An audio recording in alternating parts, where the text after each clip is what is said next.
Can anybody hear me in the chat? If you can, press the 1 button, please.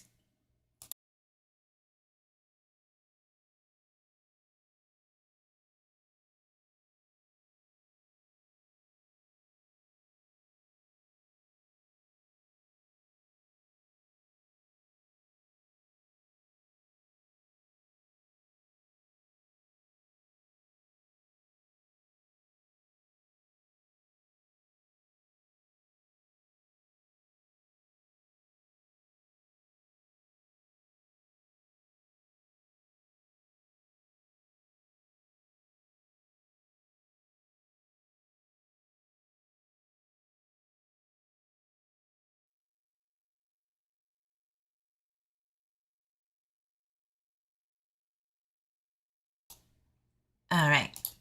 Sorry about that. Technical difficulties. Happy Valentine's Day, everybody. We've got a lot to discuss before I have to go to my doc appointment on Valentine's Day. Because, you know, I like to plan my appointments the best way I know how, which is chaotic and on the wrong days. But honestly, that's all they had. So it is what it is. Hi, Marshmallow Kisses. See who else we have in the chat. Brooklyn, what's up, girl? Glad you're here. Mr. Eve, hello, hello. Thank you. Hello, handsome. Happy Valentine's Day. He actually got me a coffee that says, well, you can't see it because of my green screen, but it says, Happy Valentine's Day. I will be your coffee, love coffee cup. You are nothing if consistent, rather. You are nothing if consistent with your jokes. Haley Scott, hey, Jennifer, Hannah, Jeep Girl, Buckeye Mama. Happy Valentine's Day, everybody. All right. Curse with Curiosity, Tales from the Fort. Hey, happy Valentine's Day to you as well. Glad you're here. All right. So what we're going to talk about today is Sarah and Stacey Wandra of the Michael Vaughan case. Now, we all know by now, I'd hope my viewers would know about the Michael Vaughan case. He went missing July 27, 2021, near his home. It's changed a few times. At the end of his street, around 6:40 to 7 p.m. is what JD Huff, the chief of police of Fruitland, has said. So, a lot has gone on since then, especially recently. Stacey Wandra was arrested in May of 2022 on a federal felony gun charge. It was state, and then it turned to a federal charge. And thanks to the lovely sleuths, one of them's in the chat specifically, who got this information about that arrest, is what we're going to talk about. Now, the reason why I think it's important is because of the details of what the police did in the home while the searches was going on, specifically for the gun. Okay, so that's what we're going to do. Now, we all know that Sarah Wandra was also arrested on April 13th, 2022, along with Stacey, I believe. I could be wrong on that. I still get conflicted because I don't know if he got out and then went back in. Anyway, we're going to go through that. But she was arrested, and let me tell you something. It's eye-opening. You would not believe what is in there, okay? Why she was arrested for battery, the controlled substance charge. You know, when you think of the controlled substance charge, you're thinking, oh God, methamphetamines, heroin, something, you know, and it does have different levels. But even marijuana can be a controlled substance. It's weird. Like, if it's laced with lean, it's crazy. Every state has its own way. So anyway, we're going to go through the insanity of what happened. And, you know, we have 4 people, right, that were put out there. Their face was put out there by Chief of Police JD Huff. And it was Adrian Lucene, Brandon Shirtliff, and then the Wandras, right? Now, it's confusing sometimes to me due to the fact that they say that they have direct knowledge of Michael's abduction and alleged death. They believe he is deceased, which is horrible. We all want him to be alive and well somewhere. But if they're saying that, then it's not looking good, right?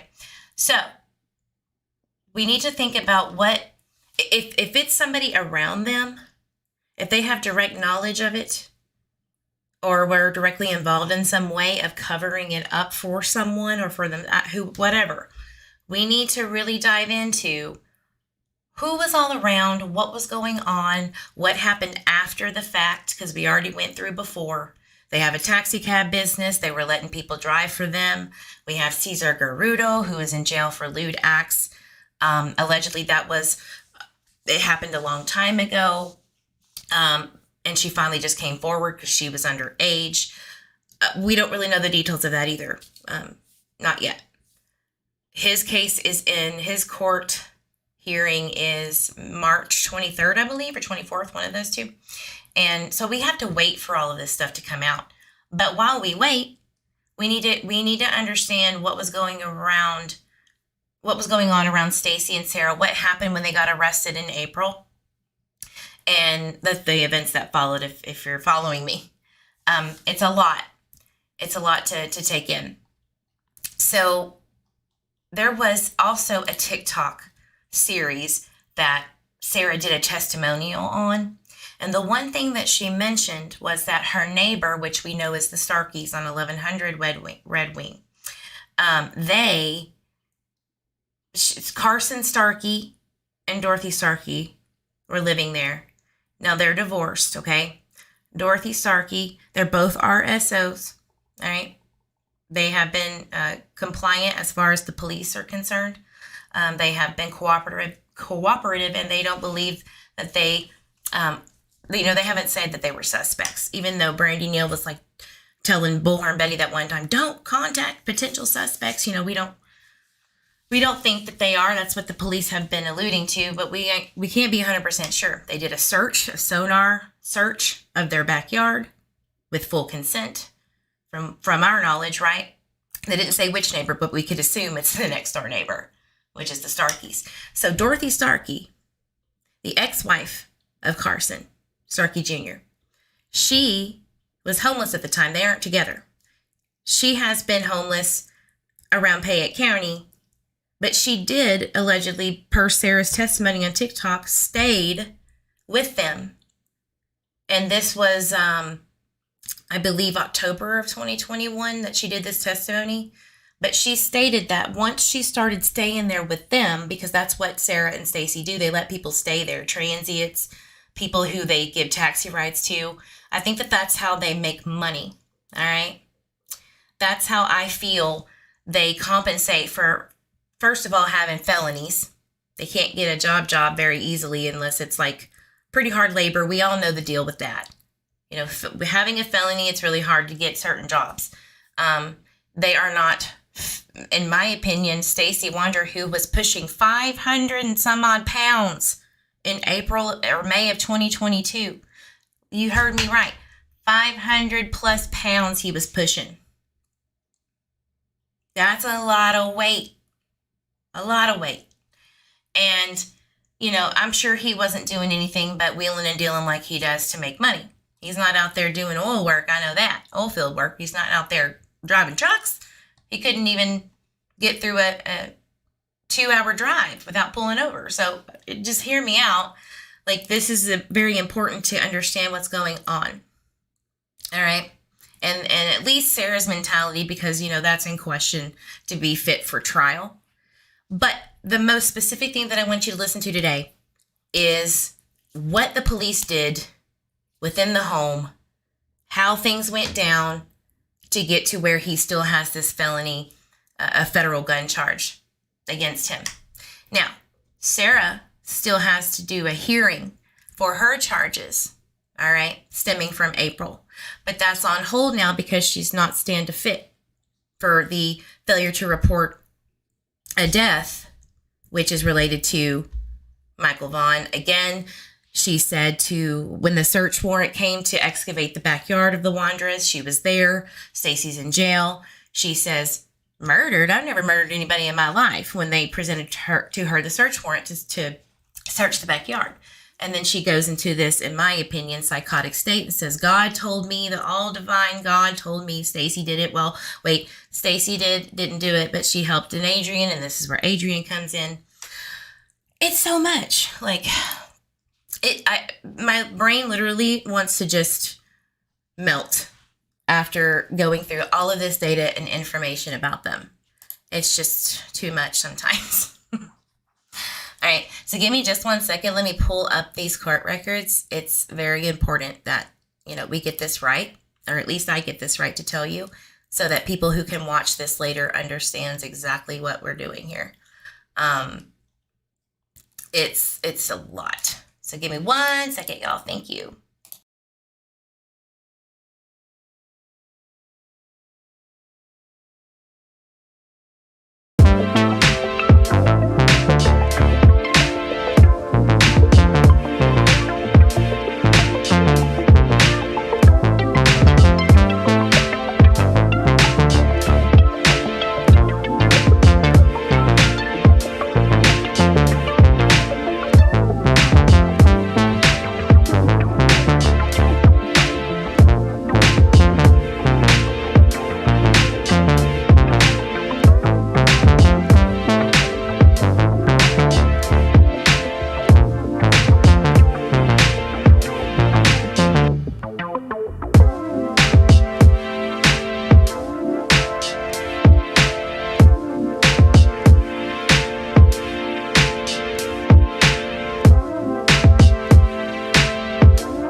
Okay, thank you for being patient, guys. Thank you, thank you, thank you.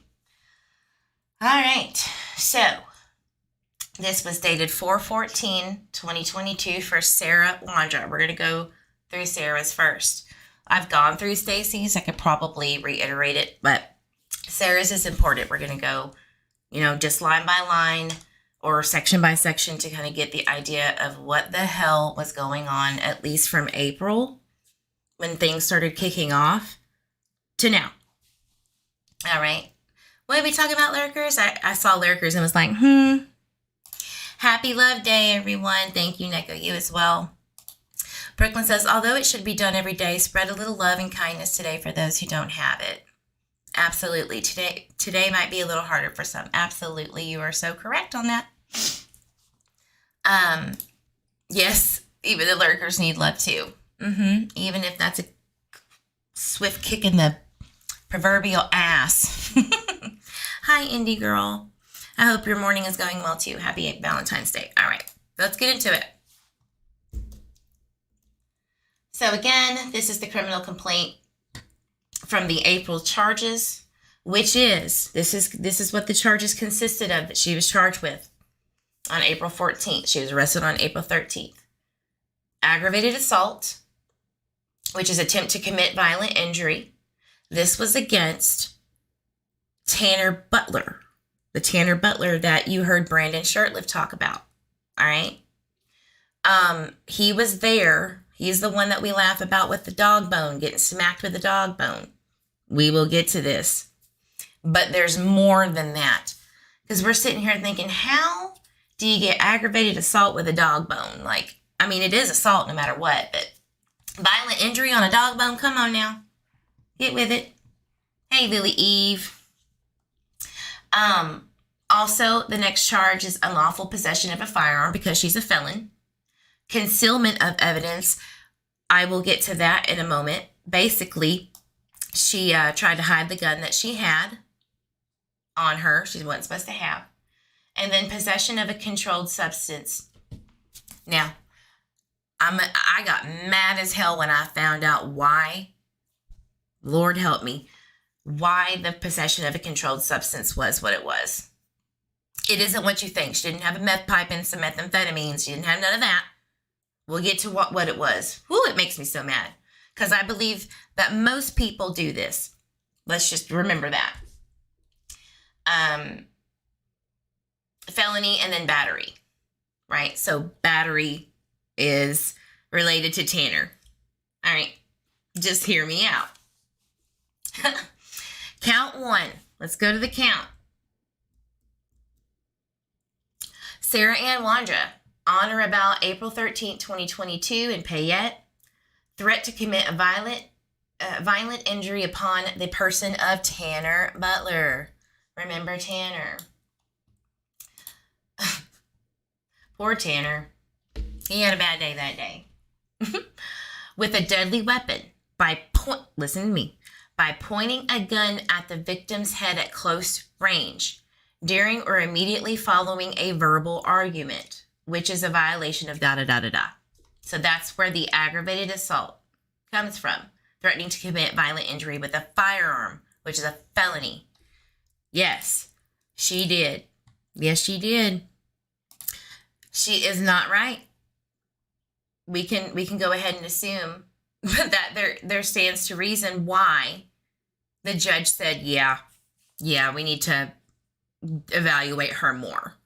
Because the defense attorney, or if she hired a personal attorney for the failure to report a death later, could really use that against the prosecution. You would want her to get that evaluation, right? And we would just drag this on. Girl, you ain't right. That's right. She ain't right. So, oops. Let me go down. Get the other page. They're in sections. Sorry, guys. Give me a second. Which I like them in sections like this. Okay. Count 2. Sarah Ann Wandra, on or about April 13th, did possess a firearm. It's a high point .40 caliber pistol. Knowing that she has been convicted of first-degree robbery on March 4th, 2003, and she was in Oregon, in the county of Multnomah, state of Oregon, a felony crime, which is a violation of an unlawful possession of a firearm. Now, the first-degree robbery, from what I understand through her TikToks, I'm sure we could get the details of her case on that, but I believe she stole some gas from a gas station. She said that she had a knife in her car. She wasn't going to use it or anything or stab anybody. She just had it in her car from other people being in it, is what she said. It's robbery. You steal some gas, that's robbery, right? So that's count 2. Count 3, on April 13th, she concealed a handgun knowing that the handgun, they said gun, but gun was about to be produced, used, or discovered as evidence in a felony, aggravated assault, and the intent to prevent it from being so produced, used, or discovered. We'll get to the storyline. The story is in here. Count 4, which is the controlled substance. Whoo, this makes me mad. She unlawfully possessed a controlled substance, acetaminophen and hydrocodone, a Schedule II controlled substance, which is a violation of yeah. Now, do we all know what that is? I'm pretty sure it's either Tylenol 3 or Tylenol 4s. I guess I need to Google it. Because I can't remember which one it is. I think it's Tylenol 4. But I was like, okay, so Tylenol 4 is codeine in acetaminophen. Tylenol 3 is pretty much the same thing, but I think hydrocodone. Down here, it's hydrocodone. I know it is. Or I thought. Anyway, let's do Tylenol and hydrocodone.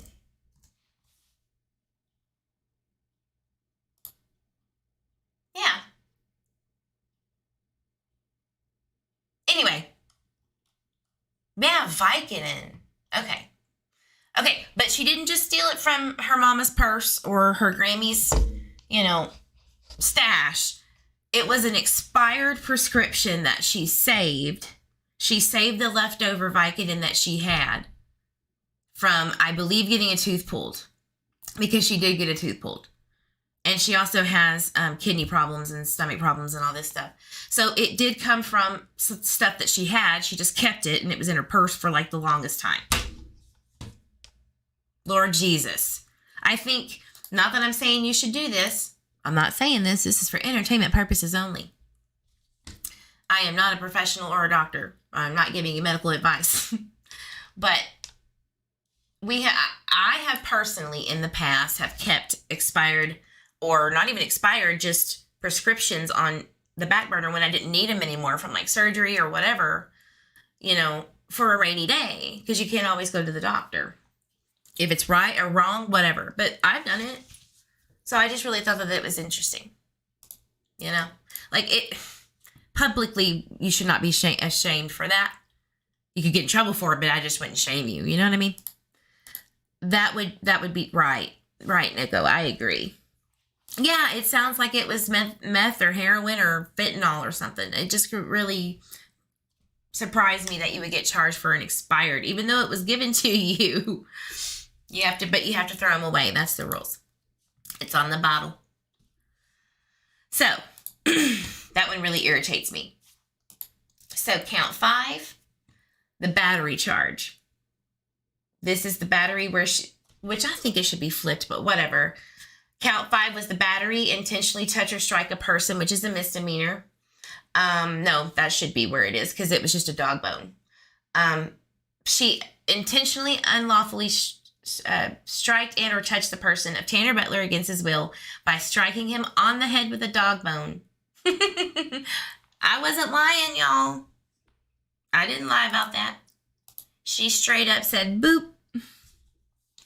It is what it is. So, Fayette County Prosecuting Attorney Michael Duke signed off on it on April 14th. All right. Next. It gets wild. So here's the affidavit of probable cause. This is the warrantless arrest because the cops were called on Sarah for smacking old Tanner. The reason is bananas. I don't believe the reason that was given. I don't. I believe it's something underlining that nobody wanted to talk about and probably get in trouble for.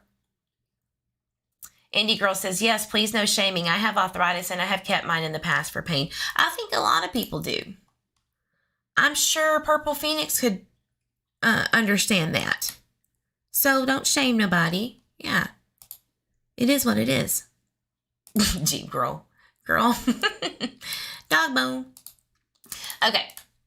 So here is that arrest probable cause. Here's all the information. Same thing we just discussed. Now here we go. At around, 6:59 p.m. on April 13th. Fruitland officers were dispatched to a report of a disturbance at 1102 Redwing, which is in Fayette County, Idaho. While en route, dispatch had received at least 3 different 911 calls related to the same incident, one of which suggested that a firearm had been pointed at one of the subjects. Dispatch advised one of his subjects, a male, was supposedly in the backyard and the female involved was in the front of the house. So Tanner was in the back, Sarah was in the front. They had been separated at this point. The Benjamin Key, who was the officer, arrived at scene approximately at 7:04 and located a female standing in the street, later identified as Sarah Wandra. So it only took them 5 minutes tops to get to that house.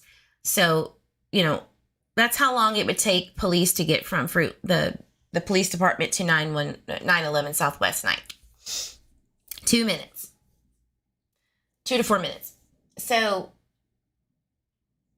Miss Wandra informed me that a man who had been staying at the home for the previous week had become belligerent and refused to leave.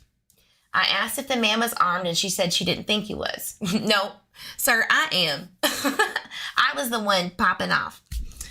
Wandra said that her husband was also in the house, Stacey. So I asked her to call him and ask him to come outside. A male emerged from the open garage, later identified as Stacey Wandra. Next page.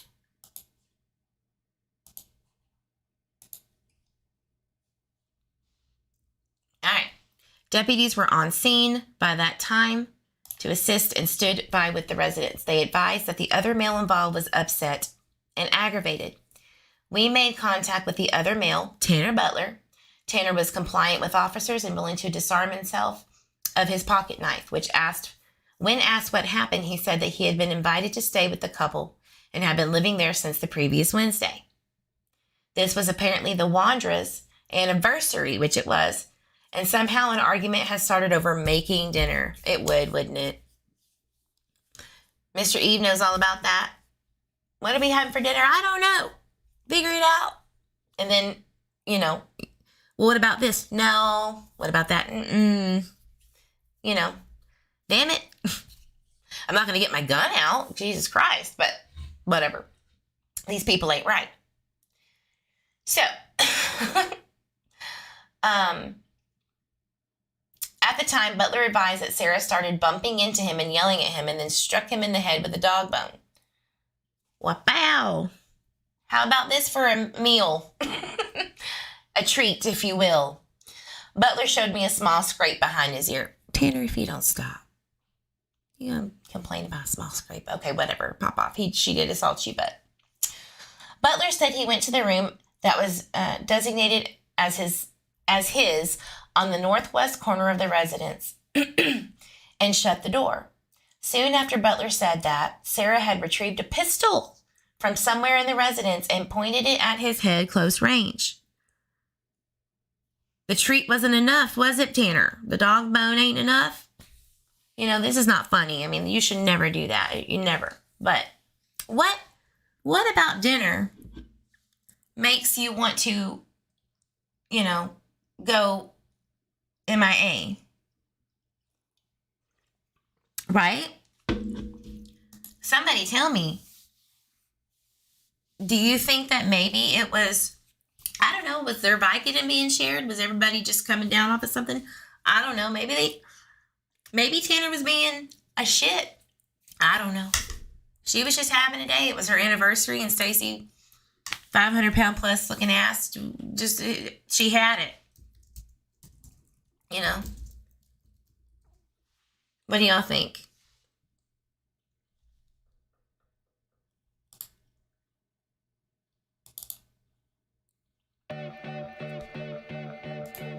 Here's Sarah.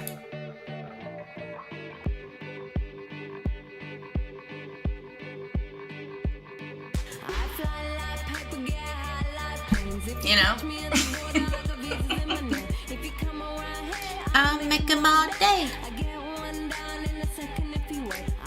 That's Sarah. Okay, she's popping. So here's the kicker, y'all. Butler said he went to the room that was designated as his on the northwest. I'm trying not to laugh. Ooh. On the northwest corner of the residence, shut the door. Soon after Butler said that, Sarah had retrieved the pistol and pointed it at his head close range. Butler at one point said hysterically that he had guns pointed at his head before, but never by anyone that crazy. Did you hear me? I've had guns pointed at me before, bro, but not from somebody that crazy. Are you for real? Anybody that points a gun at my head, which has never happened in my life, they're crazy. Automatic. They don't give a shit about my life.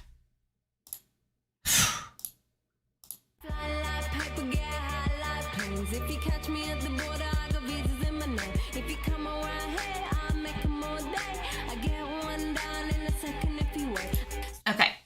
Sorry, I just really like that song. So, He believed it was a Glock pistol. He said he shut the door and immediately called his mother while barricading the door closed. Butler said Sarah then left the residence in a vehicle and was gone for approximately 5 minutes. Butler had gone outside and was in the backyard at the time. He was walking around the residence and pointed out a holster, which was lying on the top of the blanket and the Wandras on their bed. Whoops! Pull the old Brian Koberger, did you? Forgot about that. The holster was a black nylon single snap holster. Based on the previous knowledge that both of the Wandras were prohibited from possessing firearms, the holster was seized as possible evidence. Butler stated, that Stacey Wondra had even sold an HMR-17 rifle to a private buyer the day before and completed the sale in New Plymouth, Idaho at a gunsmith. Officer Harold stood by with Butler while I spoke to the Wandras. Now, hold up, wait a minute, let's go back.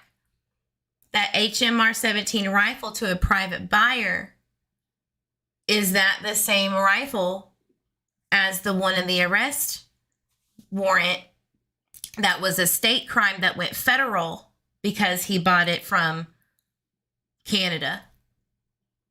Probably. We'll check. We'll verify, if you will. Crystal, hey girl. Anyone who points a gun at your head is crazy. Sorry, Tanner. Boy, bye. No kidding. What in the world? Not normal, to say the least. Yeah. Can't say I have wanted to hurt someone for arguing, but really I would have left the house so fast. Right. You're not going to catch me just hanging out. Be safe, Mr. Eve. Brooklyn says safe travels. Afrohuman. Hey, Eve. Should I start over from the beginning?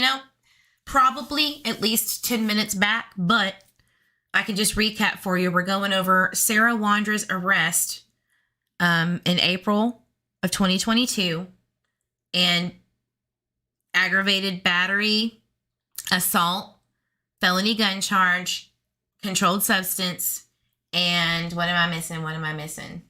Probably the biggest one of all. Destruction and alteration or concealment of the gun that she had, that she wasn't supposed to have. And that controlled substance was probably a Vicodin or like a Tylenol 4, whatever it was. That she had from an expired prescription that was given to her for, I think, her tooth being pulled or something. So that's pretty much it. That's where we're at.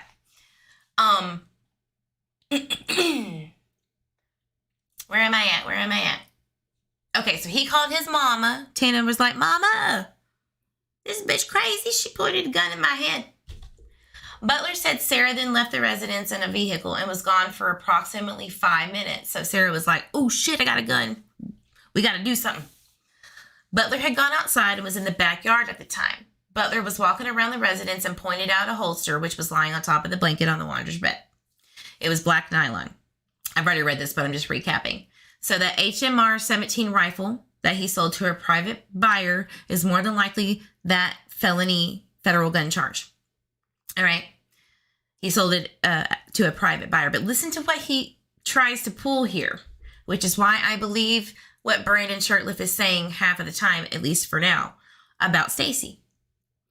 I spoke to both Sarah and Stacey about the allegations regarding the gun. Both denied any knowledge of the gun and said there were absolutely no firearms in the residence. I told Stacey that I had been told he had just sold a firearm in New Plymouth the day before. Stacey admitted to doing so, but he said he had been accompanied by his friend Brandon. Oh, we know who Brandon Shirtliff is. We know who he is. And that the rifle actually belonged to Brandon and not him. Later during the consensual search, now here is where it gets fun, y'all. This is where we got to put our sleuth hats on and go, okay, hold up. So later during the consensual search of the residence granted by Stacey, a box for a Savage 17 HMR was found in the crawl space in the master bedroom, directly refuting claims that Stacey had made about the firearm ownership. Ultimately, statements were taken from all parties and both wanted to press charges. However, we did not have the alleged gun at the time.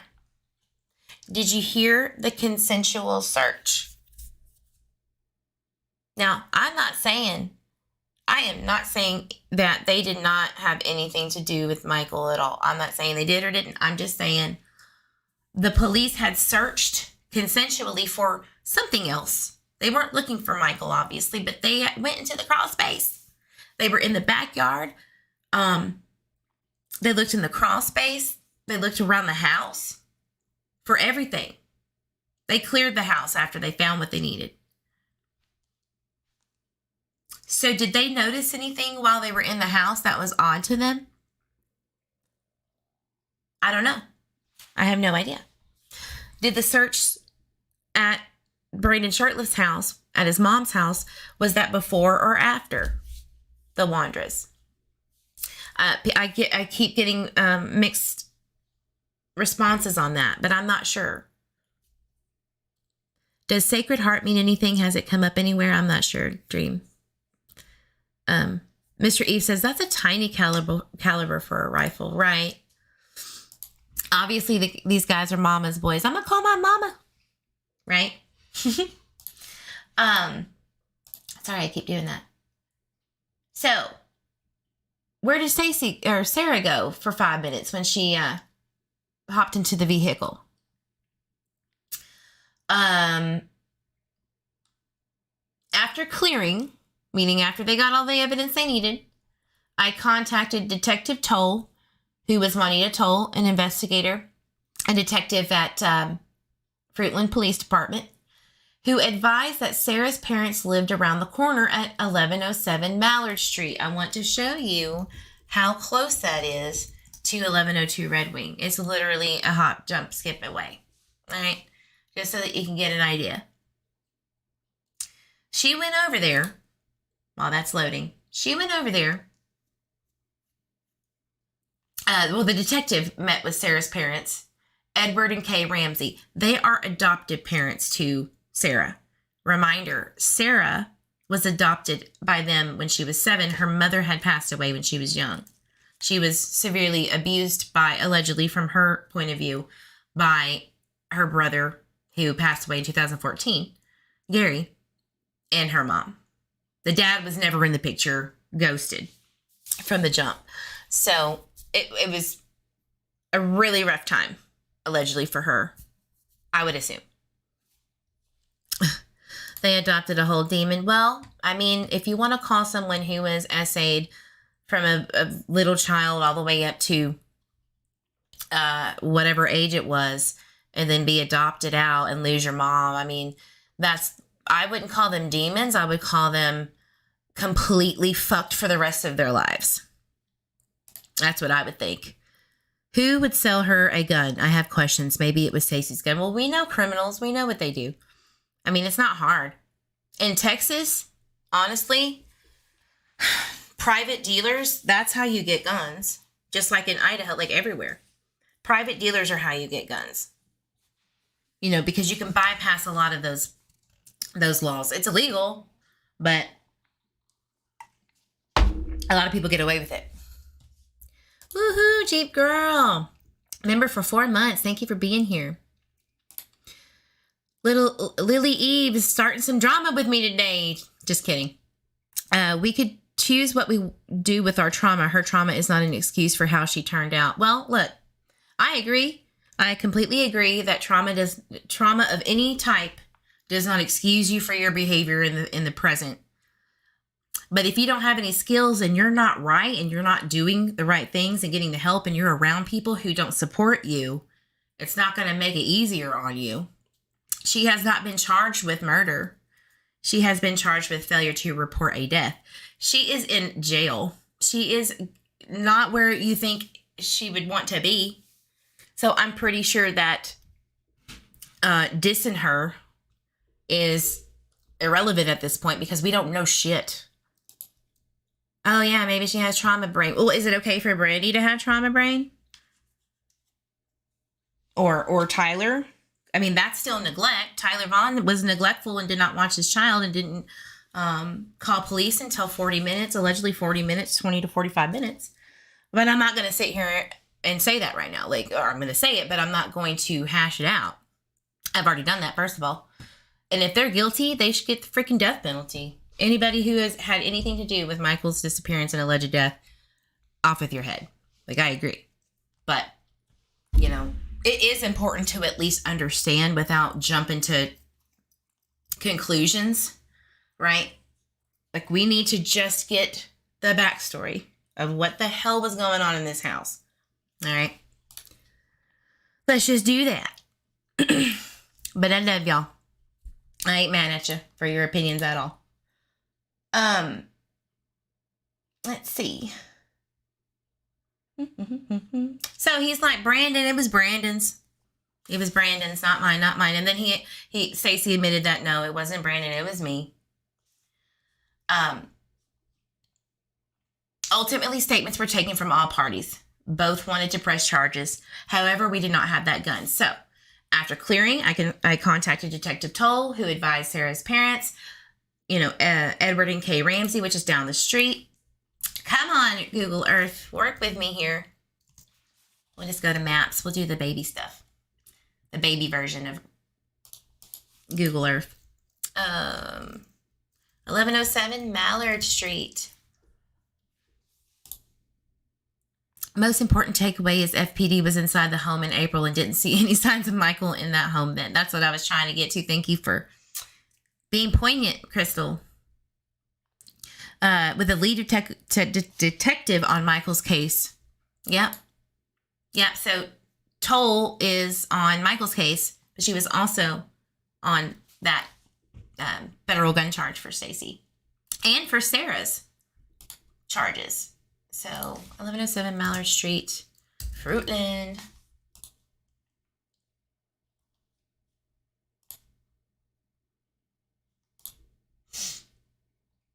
All right. So here is 1102 right here. 1102 Red Wing, where Stacey and Sarah were at. Right here. There's Mallard. Across the street, literally. All right? Across the damn street. Where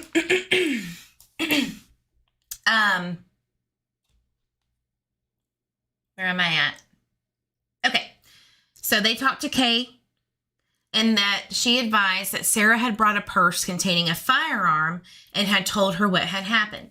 The firearm was recovered and identified as that black high-point .40 caliber pistol. Later, during an interview with Detective Hooten, Sarah admitted to hiding the gun at her parents' house because she knew she was not supposed to be in possession of a firearm. So she gives it to her mama. I don't know if she thought her mama was going to help protect her or not. I don't know. No, that's okay, Crystal. It's fine.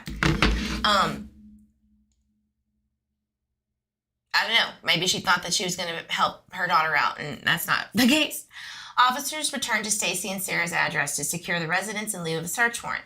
Stacey granted consent at the time. So they located a purse belonging to Sarah at Kay's house, and inside the purse located four acetaminophen hydrocodone with that inscription that was listed in the drug Bible as a Schedule II narcotic. These pills were located in clear Ziploc baggies. A Ziploc baggie, sorry. So the 4 pills were in a Ziploc baggie. Sarah later admitted to having a previous prescription that was no longer valid, and she kept the pills. All right. So I'm assuming they're not refuting that information. I don't know. But I would believe that. I would. So here's the officer signature just to show you guys. All right. Next. Woo doggy.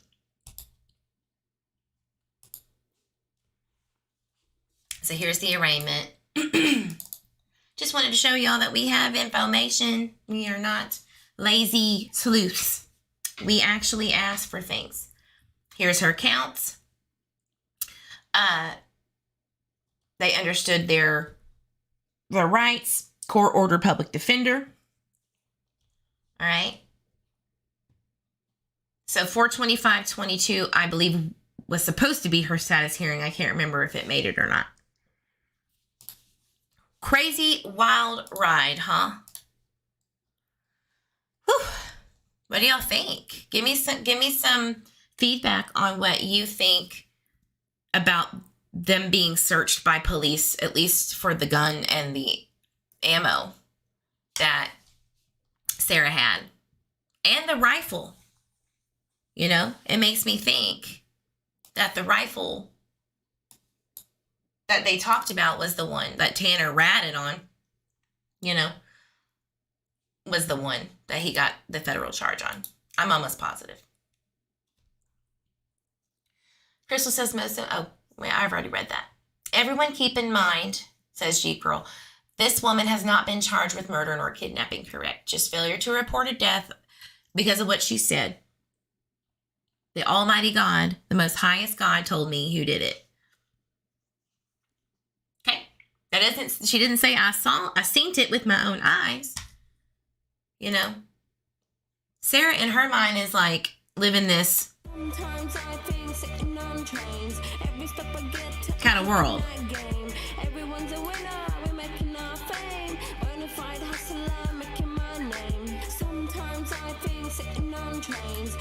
Okay. I just wanted to listen to it again. So here, excuse me. Here are, I believe, the court minutes just basically saying the bond was set to $100,000. She has pre-trial release conditions, all right? That probably had a lot to do with the upcoming issues that she has with Stacey, okay? So let's read those. Let's see what she had to do while she got out on pre-trial service release. $100,000 bond. So what is it? 10%, 5% that she has to pay for a bond to get out? Something like that. She had immediately contact pre-trial services, which is a misdemeanor probation office, complete the release notification, all this stuff. This admin work. Do not consume or possess any alcoholic beverages or enter into any establishment where the majority of their business is derived from the sale of a bar. Don't go to no bars, Sarah. Don't you be drinking. Because I wonder if that had something to do with the fight. Were they drinking? It was her anniversary with Stacey. Bless her heart. Oof. But, you know, maybe they were drinking and that's what just escalated. Because I think that you get a little sassy when you're in that kind of mental state that she was in, just in general. And then she drinks on top of that. Maybe she took a Vicodin. I don't know. I don't know what she did. But damn. Can't have no booze. Do not possess any mind-altering substance, controlled substance, or drug unless you possess a valid prescription, like a dig. Like, you can't be keeping your expired prescription pills, girl. Throw them away. You got to get a new one. All right. Submit to evidentiary testing for alcohol and or drugs as requested by pretrial release services or a peace officer at a defendant's expense. Abide by any no contact order and its conditions. I don't know if she had one. I'm pretty sure there was one.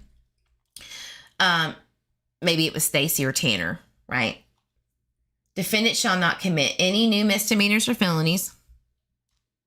Well, that's out of the window, especially now. Maybe because she's not found guilty of it yet, but I have seen it to where if you are charged, not convicted, but if you're charged with anything, it automatically kicks you into that probation violation hearing. From what I'm seeing, I could be wrong, but I'm pretty sure that it notifies the court, right? Or the probation officer notifies the court, and it's kickstart a whole bunch of drama. There's a whole bunch of drama. And then if, it was dismissed and everything goes back to normal. But, whew, to get in trouble. Defendant shall not commit any new misdemeanors or felonies. Defendant shall not leave the Treasure Valley, including Malheur County. Now, I don't know if she left to go anywhere in between when she got out in July of 2022 on these charges to now. I don't know. It'd be good to research that and see. I'm going to check chat real quick while my throat is like, God, you don't talk this much normally.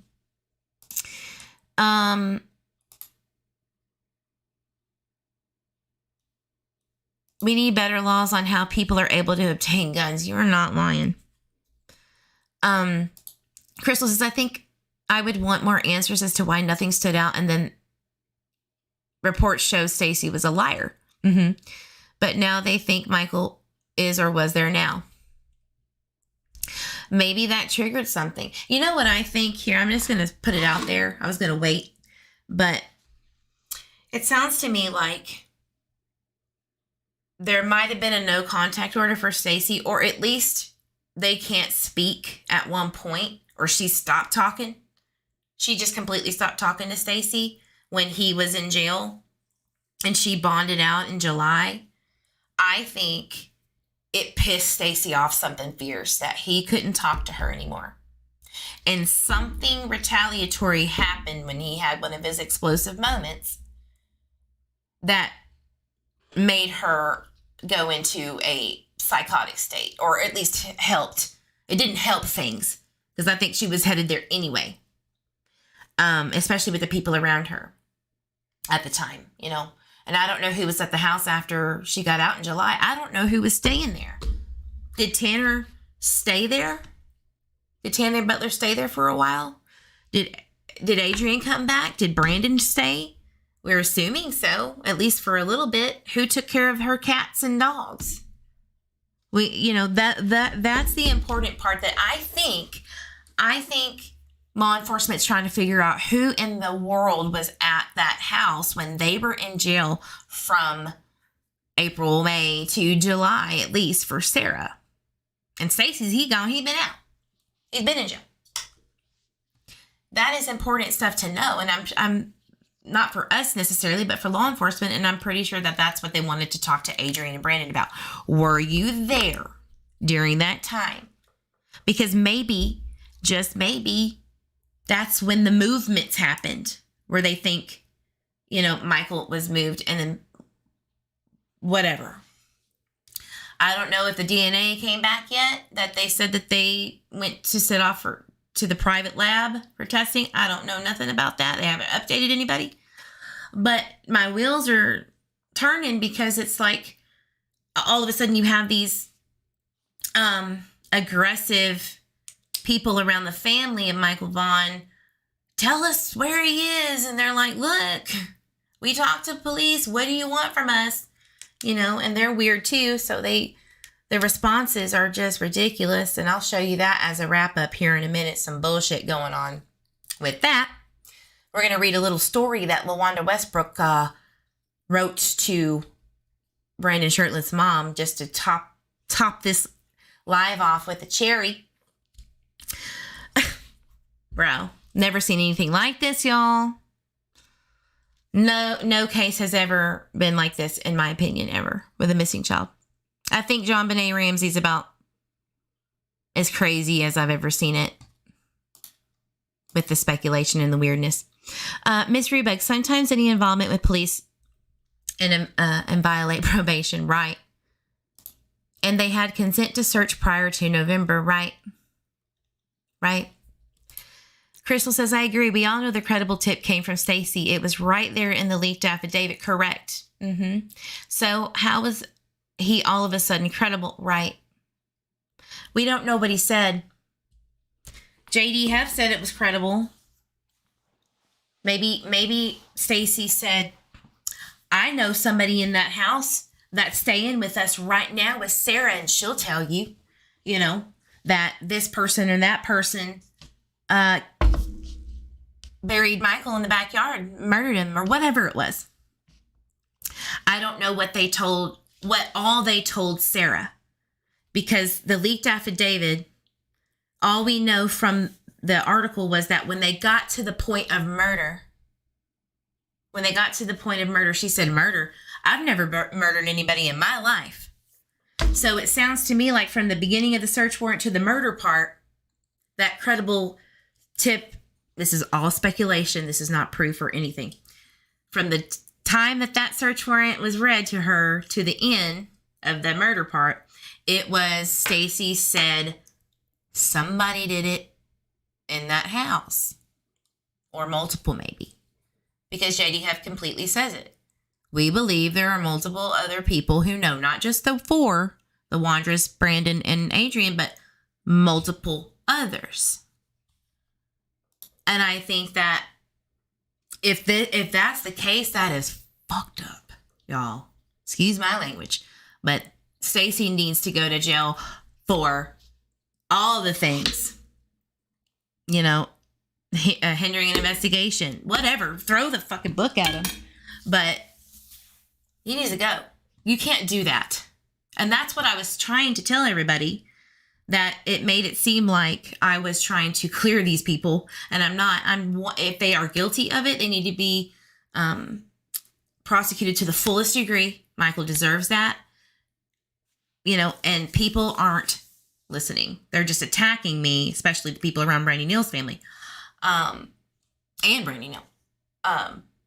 They're thinking that I'm trying to put it back on them. What I'm trying to say is if you want Michael Vaughan to get justice, the shit that y'all are doing, first of all, is ridiculous. Writing a letter, LaWanda Westbrook, to the mother. Brady, you should have done that. And you shouldn't have done it anyway. But secondly, you can't tell people not to hinder an investigation while doing the same shit you're telling people not to do. Like, who are you? You should be pushing police. We've been saying this the entire time. Push police to give you answers. But the behavior's odd, as it always has been. And I do not apologize for saying that. You could still be an asshole with a very traumatic situation. I've been an asshole when I miscarried. It's the truth. No excuse.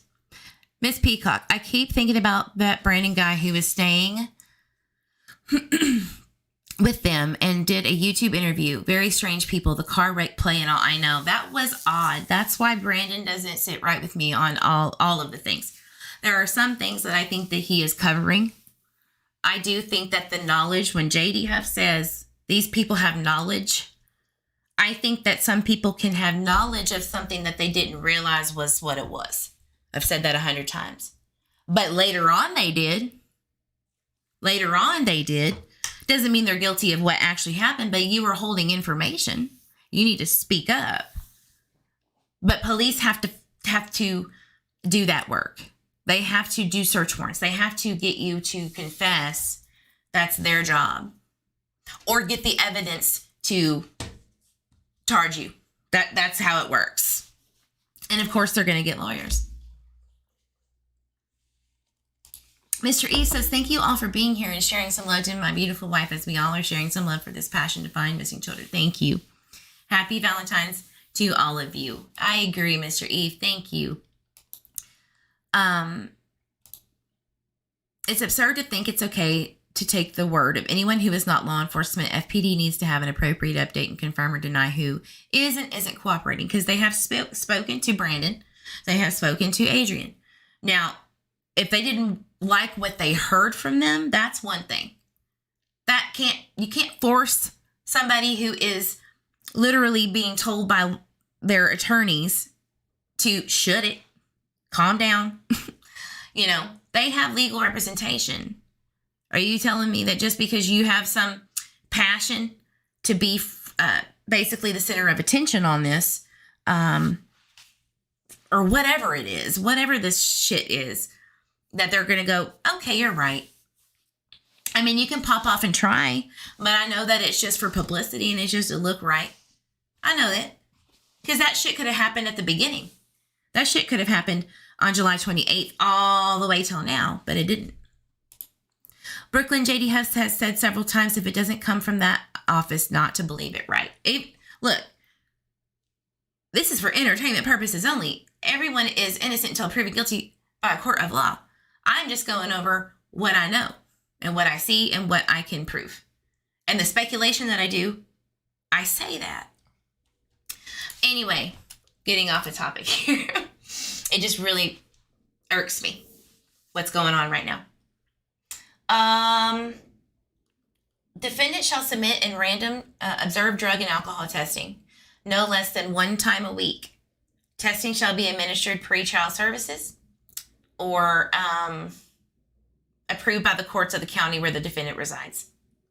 Anytime a test is required and the defendant appears for the test without the funds to pay for the test, the defendant will submit a sample and then immediately present herself to the court and remain there until the court reviews the matter.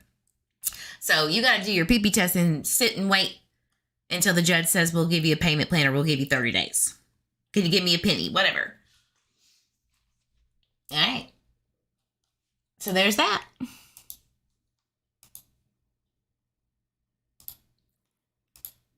See if I have anything else before we move to the craziness that's going on. And I'm calling it out.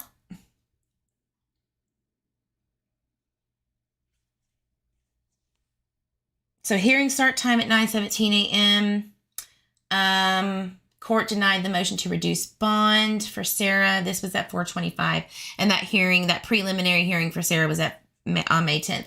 There was a motion filed to, a motion to dismiss for the right to bear arms. Sarah, I know that you live in...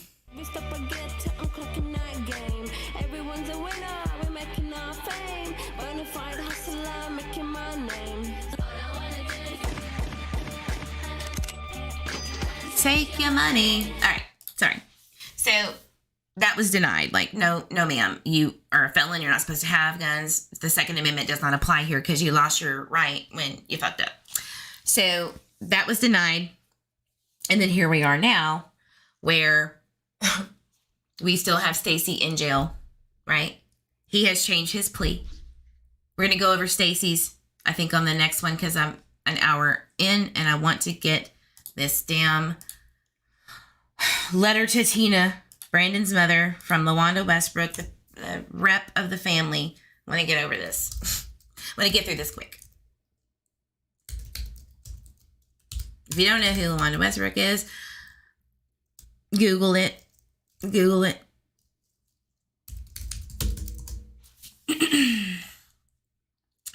All right, where is the letter?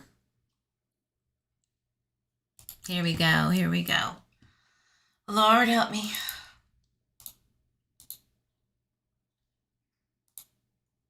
Okay. So, findmichaelvaughan.com. You can find this there.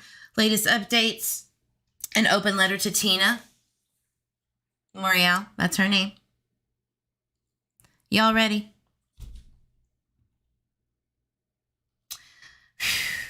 You know what? I'm going to try to do that PDF talk, thing, because my voice is raspy.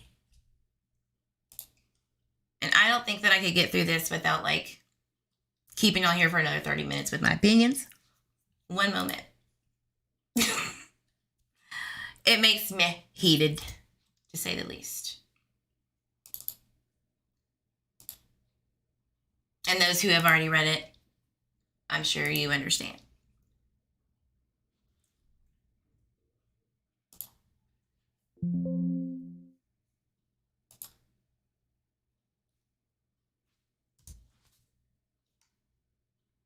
Sorry, one second.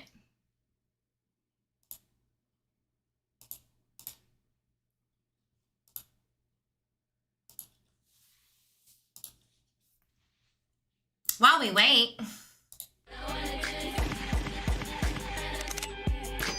take your money.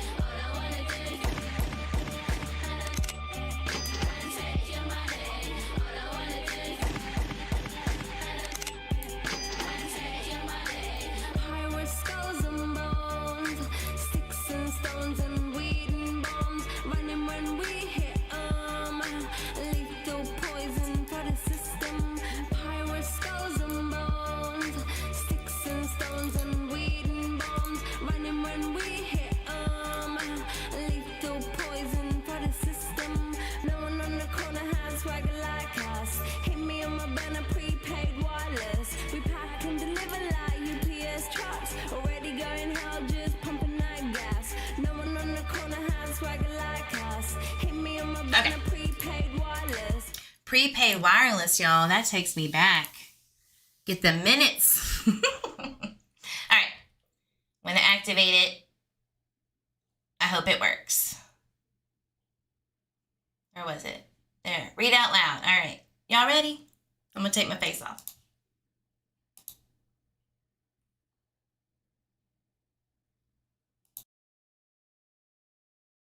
An open letter to Tina Morila, Mom.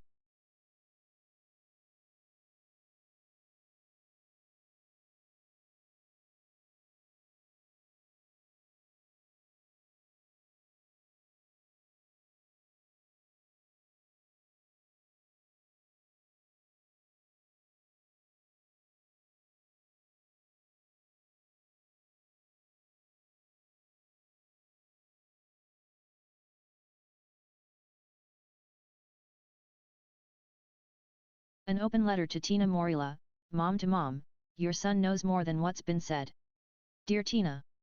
Recently, you spoke to KTVB reporters through Facebook Messenger and your interview was part of a larger story on the abduction of Michael Vaughan. Although you and I have never met, I can't stop thinking about you after reading this article and the subsequent video segment. Like you, I live in the Treasure Valley and have adult-aged sons. In my situation, I raised them alone and often worried/feared that they would get involved in situations above them and ones they couldn't find themselves easily out of. I honestly can't imagine being in your shoes and having law enforcement show up to search for the potential remains of a small child. One whose disappearance they strongly believe your son has first-hand knowledge, if not, involved in. I find it odd that not many people are talking about what was divulged during your portion of the article. It's this that has me floored. There's so many things you said that just do not make sense to me. You see, I've not only been actively following this case, but I have been part of a larger group of community volunteers that has come together and been consistently working with the family on a variety of things like poster distribution, media interviews, Amber Alert reform, community awareness events, and even just being part of their support system in the darkest moments. The first time I ever met Michael's parents, Brandy and Tyler, was Christmas Eve 2021, merely months after their son was taken and the night before what should have been the most joyous family morning. I did not know them prior to Michael's abduction. In the time since that I have come to know this family, I have personally witnessed a strength that is indescribable among all of them. I have developed a friendship with Brandy specifically that has literally changed my life. I remember one time she called me from work, she ran outside sobbing. And just called because she needed an ear. Her sobs were uncontrollable. Which again brings me back to you. Wouldn't you want to do the same? Do anything you could to help end her suffering? To help bring Michael home? I don't believe you do, because you aren't. The fact that you admittedly know where your son physically is, and you personally haven't driven there to drag his shirtless, hot tubbin', beer-drinking ass back to Idaho to do whatever he could to help is mind-boggling to me. It's what I would have done. And I would have smacked his father upside his head for partying it up with him on YouTube while a little boy is still missing. I'm sure you've seen that interview. It's not possible you haven't at this point. Your son admits he was with these people on the day Michael was abducted. Evidence exists to show these people are involved. Your son was there. While he can exclaim not in front of my eyes, the fact remains he was there. He said it. He described their whole airport pickup, Applebee's Munchkin adventures along the route. And now we know he possibly involved you, as cadaver dogs don't hit on feces. I'm shaking my head, Tina. Really? I'm going to give you one here and assume maybe the cadaver dogs didn't actually alert to remains and you, an untrained individual, wouldn't know what that looked like anyway and assumed because they dug, the dogs had alerted. Since LE hasn't publicly said if these dogs alerted to human remains or not, like they confirmed what happened at the Wondras, the home where your son was staying the evening Michael was taken, then we can't confirm. We have to go by what you said. I understand your family has an attorney, I would too. I still would have dragged Brandon back here by now to talk, because he's not talking. Neither are the Wondras, or Adrian Lucien, or anyone else that was around these people at the time of the abduction. While you state that your attorney is.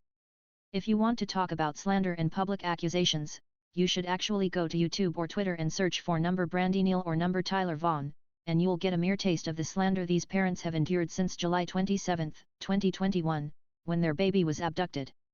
For the most part, what you will find is the internet calling Tyler a killer, claiming that as statistics say it's always the parents and him being the only parent home at the time, he must have done it.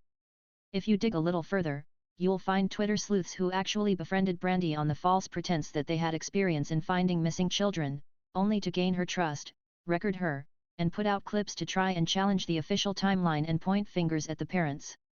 Some of these recordings claimed a vehicle in question that police were still seeking info on, was not in question.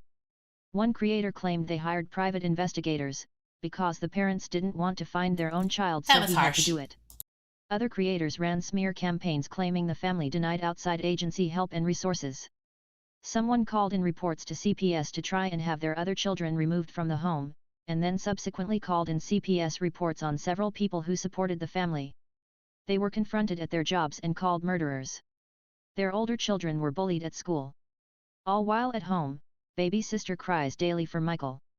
She even picks up toy phones and pretends to call him. One time I was on the phone with Brandy and could hear the little one crying in the background. Tyler was trying to console her. Brandy says to her, "Do you want to go to the store with Mama and get some snacks?" And she just screamed no. Monkey first. And then just started sobbing.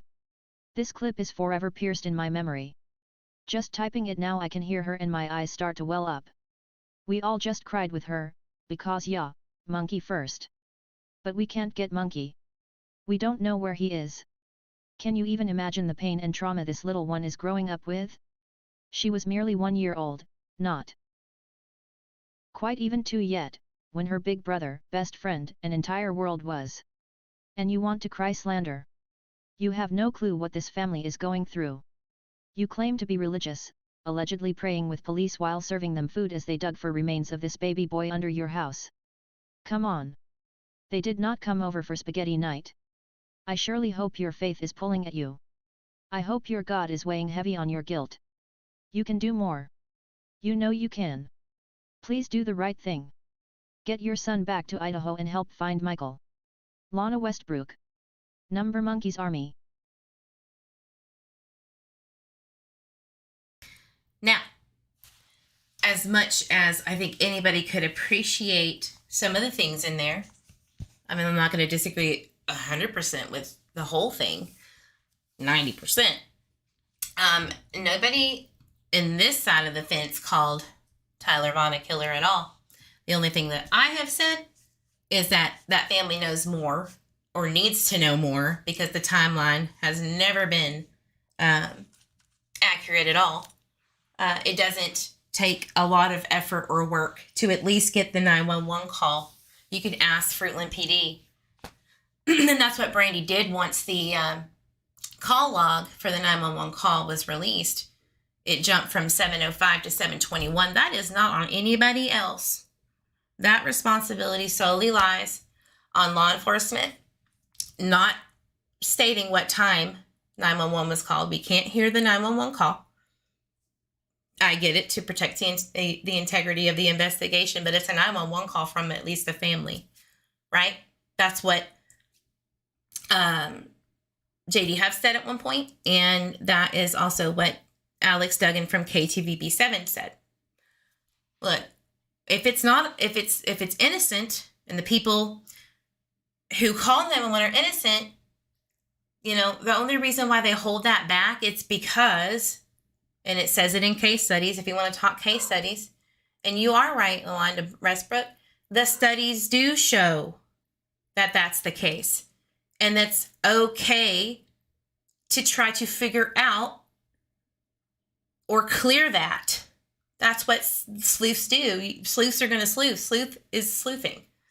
Deal with it. Get over it. You're not going to battle and win every sleuth argument.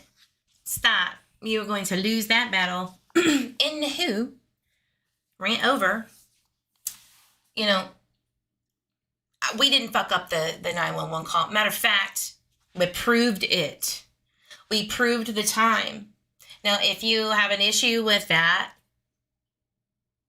it didn't seem like it because you use that information from time to time. I've heard you do it. All of you people over there, Crystal Jewel and everybody, level-headed. Bite my ass. I didn't do that. I didn't lie about it. I didn't lie about half the shit that came out of Brandy's mouth about the timeline. That is not my fault. And I still never said that they did something to Michael. Never. But they know something. They need to start remembering. Because that's why we're here 2 years later. Almost. And that's the facts and that's the truth. Now, if you think that writing a letter is going to do you any favors, okay, I might get behind that. What I don't get behind are the fake profiles and messages to the family. And let me show you what I'm talking about. And then we're going to wrap it up, y'all. Because I know y'all have things to do. It's Valentine's Day. And as much as I want to spend it with my lovelies, I know that you have to spend it with your lovely. And if you don't have a lovely or you're missing a lovely, my heart is with you. Message me. I'm here all day. Let me go to my profile. I really like that feature with the PDF thing. I love that. My heart goes out to the victims of the Michigan State University shooting that happened yesterday. The the scanner was off the chain. I listened to it last night. It was breaking my heart. The shooter has shot himself, and that's him right there. All right, here we go. Yes, I did this. I put it on YouTube for people to know about. I said what I said, which is YouTuber, level-headed, Levi Hoker, posted on Facebook of deceased grandfather of Brandon Shirtliff, which is despicable to me. And here's what he said. He's dead, by the way. He, in my opinion, allegedly, by the way, I believe this to be Levi Hoger, Matt Hugh, not witty at all. Remind your grandson, Brandon, of that. He's heading straight to hell. Ask him where Michael Vaughan is. He's been dead since 2021, meaning his grandfather, Brandon's grandfather. That is ridiculous. That is ridiculous. And you should take that shit down. It's gross. And in my opinion, you know, at least Lana Westbrook, I'll give you credit. At least you didn't use a fake name or a fake profile, but Hope Remains, who I believe to be Crystal Jewel. If I'm wrong, I'm wrong, but I'm pretty sure it's you. He was around the family. This is what they comment on Brandon Shirtliff's page on Facebook recently, like 2 or 3 days ago. I'm sorry, but I don't support those that don't get off. This is Brandon. I'm sorry, but I don't support those that don't get off their fat asses in a day. Suck away, suckers. Talking about Stacey, Wandra. You know, Brandon Shirtliff has a hair up his ass about Stacey, calling him a liar. You know, he does not like Stacey. Lana says, Hope Remains, who was above this comment, Adrian has named Brandon and a lot more people. How do you know that? And if you do know that and law enforcement hasn't said it, why are you saying that? Why are you saying that information? Lana says, okay, to somebody that I will not put her name out, but it's associated with Brandon, and calls her this. And you must be stupid. Why are you helping them, meaning Brandon and Adrian, and not helping this little boy? He deserves to be found and to come home. Brandon was there that day by his own words. He knows what happened. Prove it. Prove it and then send it to law enforcement. So then this girl who is around, associated with Brandon and not by wanting to, okay? She says, I'm stupid. I'm confused how you think I'm helping Brandon. I have talked with Fruitland Police and will be again today. Might want to get your facts straight. And I agree with you, girl. Lana says, then why are you on here protecting him? Explain that. And she's like, I'm not. But what I am saying, you know. So anyway, this Hope Remains, a.k.a. who I think to be Crystal Jewel, says, concerning you would protect someone who is suspected of being involved with the death of an abducted child. Did you know Adrian is talking and named Brandon? How do you know that? Who is telling you this? Wouldn't it be a hindrance of the investigation if you're leaking this information from law enforcement? Are they telling you to leak this information to the public? Because I don't think so. And you want to know why I think so? Because they said any factual information only comes from the Fruitland Police Department's Facebook page. Why are you telling, in your mind, an alleged suspect investigative information if you know something you're not supposed to? Fruitland PD, where the fuck are you? Where are you? I have sent them everything. Nothing. Nothing. B-Dog says, did you know that there are liars and thieves on every corner in the world that make shit up for profits? One of the biggest shames on the planet. Don't be fooled by misled baggers of, I'm not going to say that word, like Fruitland Police that never do shit to help. Only let little punk MFers around that time. I don't really know what he's meaning. It's really hard to follow him. Here's the interesting comment of Brandon, if it's even him, it might be. Where was Michael's mother on that day? Did she go tell the police to F with innocent people for someone they never met? Dear Hope, please come back and tell Fruitland PD that they are being sued now, and that anyone else that wants to run with bogus accusations against me or my family. Thank you, that is all. And who is Matt Hugh, which is, I believe, to be level-headed. I never met him in my life. He must know more too, right? Morning dew, Mr. Big Arms, huh? You must work a lot on the Life Ruiner squad. Hey, Brandon ain't right, all right? I don't know what that means. But he's just trying to, like, say, go hug a landmine, man. Like, fuck off. And then, you know, you have Crystal Joel. I had to block out the child that she blasted, Adrian Lucine's child, that she did not block. I did this. What are y'all doing? Fruitland, where are you? This is not good. Why are people going after alleged, publicly accused suspects that need to bring more information when law enforcement hasn't told anybody to do that? They don't need LaWanda Westbrook, a PR rep, and a ex-wannabe private investigator with clear issues who is doxing people around the case. Michael's not going to get justice this way, everybody. Like, Michael will not get justice when you have these idiots, these cult-like idiots running around trying to bully their way. This sounds grifty to me. It's given me crusty, musty vibes. It's given me, I don't know what the hell I'm doing vibes. It's given me desperation vibes. Where was this level of energy from the jump? This is not okay. This is what criminals do, right?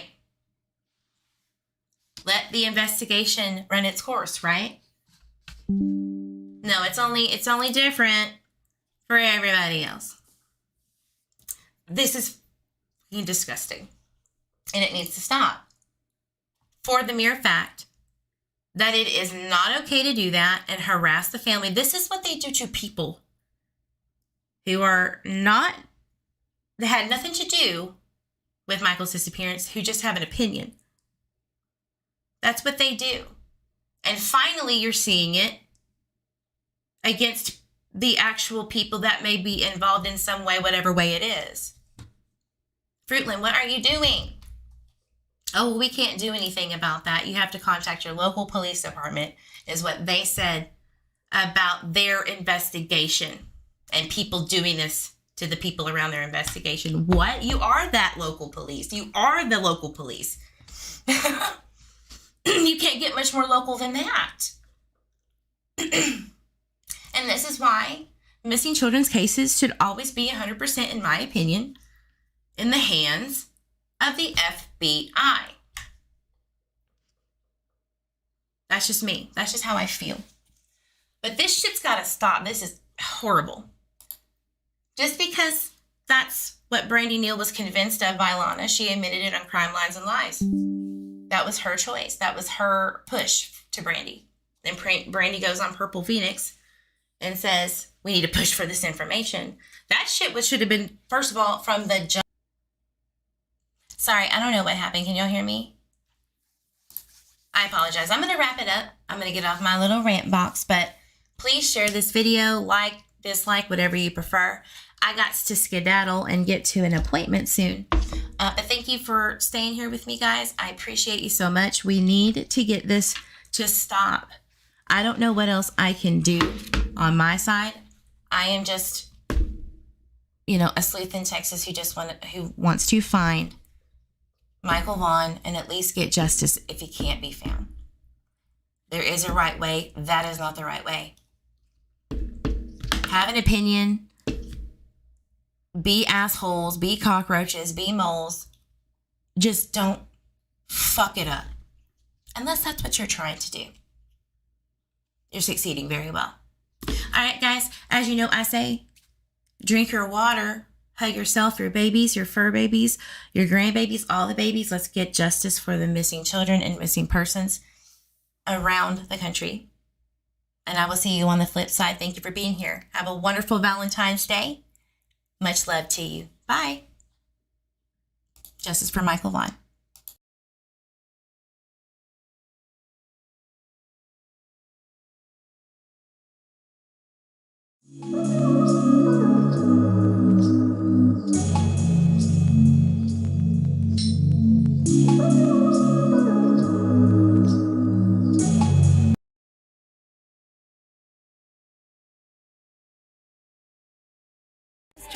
Already going hard, just pumping that gas. No one on the corner has swagger like us. Hit me on my banner, prepaid wireless. We pack and deliver like UPS trucks. Already going hard, just pumping that gas. All I wanna do is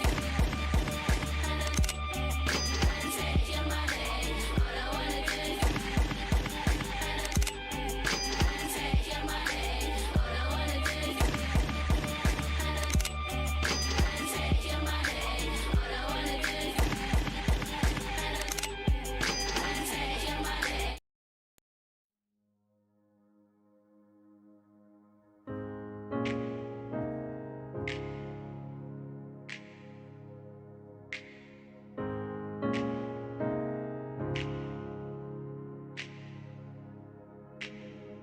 Counted up the days since it went to hell, and I watched you walk out. Counted up the ways I've tried to save myself, and I've kept my head down. I think it's time to give my heart a chance, see if it's healed by now. I think it's time. I think it's time. I'm hanging out with someone else. I think they like me too. But when it lasts, it's hard to tell. Where everything feels so new. Against their heads, I find some help. But I know it's not the truth. No matter what I tell myself, she's not as good. She's not as good. She's not as good as you. No.